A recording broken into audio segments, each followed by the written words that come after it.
അങ്കമാലിയിൽ ഒരു കുടുംബത്തിലെ 4 പേർക്ക് ദാരുണാന്ത്യം സംഭവിച്ച തീപിടുത്തത്തിൻ്റെ കാരണം സിയിൽ നിന്നുള്ള ഗ്യാസ് ലീക്കെന്ന നിഗമനം. മുറിയിലെ വയറിങ്ങിലും ചില പ്രശ്നങ്ങൾ കണ്ടെത്തി. ഇലക്ട്രിക്കൽ എഞ്ചിനീയർ വിശദമായ റിപ്പോർട്ട് നൽകുമെന്നറിയുന്നു.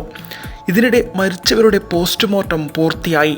ശരീരത്തിൽ കെമിക്കലുകളുടെ സാന്നിധ്യമുണ്ടോ എന്ന പരിശോധന നടത്താൻ സ്കിൻ സാമ്പിൾ ലാബിലേക്ക് അയച്ചിരിക്കുകയാണ്.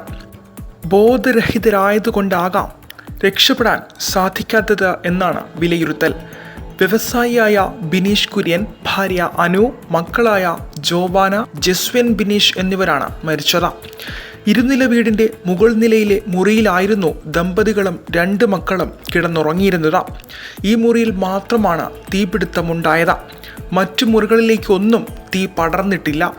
ആധുനിക സൗകര്യങ്ങളോട് കൂടിയ വീടായതുകൊണ്ട് ഷോർട്ട് സർക്യൂട്ടിനുള്ള സാധ്യത വിരളമാണ്. മുറിയിൽ എയർ കണ്ടീഷണർ പ്രവർത്തിച്ചിരുന്നു. തുടർന്ന് നടത്തിയ പരിശോധനയിലാണ് തീപിടുത്തത്തിൻ്റെ കാരണം സിയിൽ നിന്നുള്ള ഗ്യാസ് ലീക്കെന്ന നിഗമനത്തിലെത്തിയത്. പുലർച്ചെ 5 മണിക്ക് പത്രമെടുക്കാൻ പോയ പ്രദേശവാസിയാണ് വീടിൻ്റെ മുകൾ നിലയിൽ നിന്ന് തീ ഉയരുന്നത് കാണുന്നത്. ചില്ലുകൾ പൊട്ടിത്തെറിക്കുന്ന ശബ്ദവും വീട്ടിൽ നിന്ന് നിലവിളിയും കേട്ടു. പിന്നാലെ അയൽവാസിയെ കൂടി കാര്യമറിയിച്ച ഇരുവരും വീട്ടിനകത്തേക്ക് കടന്നു. എൻ്റെ സൗണ്ട് കേട്ടു, ഉറക്കത്തിലൊക്കെ കേട്ടു. എന്താണെന്നൊരു പിടിയും കിട്ടിയില്ല. നേരം വെളുത്താണ് നോക്കുമ്പോൾ ഇങ്ങനെ ഈ സംഭവം അറിയുന്നത്. അപ്പോൾ അവിടെ തീ കത്തി, വീടിൻ്റെ നേരെ നേരെ തീ കത്തി. ഇങ്ങനെ എൻ്റെ അവിടുത്തെ മകനും ഭാര്യയും 2 കൊച്ചുകുട്ടികളും മരിച്ചു എന്നറിയാം. പോയി നോക്കുമ്പോൾ കാണാൻ പറ്റിയിട്ട് കണ്ടില്ല. പോയിട്ട് അവിടെ ഇങ്ങനെ അയൽവാസികളൊക്കെ പറഞ്ഞ വിവരം കേട്ട് പോന്നു.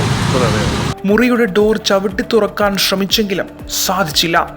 മുറിക്കുള്ളിലെ ആളുകൾ അബോധാവസ്ഥയിൽ ആയതുകൊണ്ടാകാം വാതിൽ തുറക്കാനുള്ള ശ്രമം നടത്തിയില്ല എന്നും അയൽവാസി സംശയം പ്രകടിപ്പിച്ചിരുന്നു.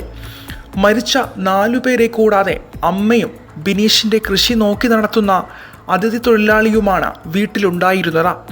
അമ്മ താഴത്തെ മുറിയിലാണ് കിടക്കുന്നത്.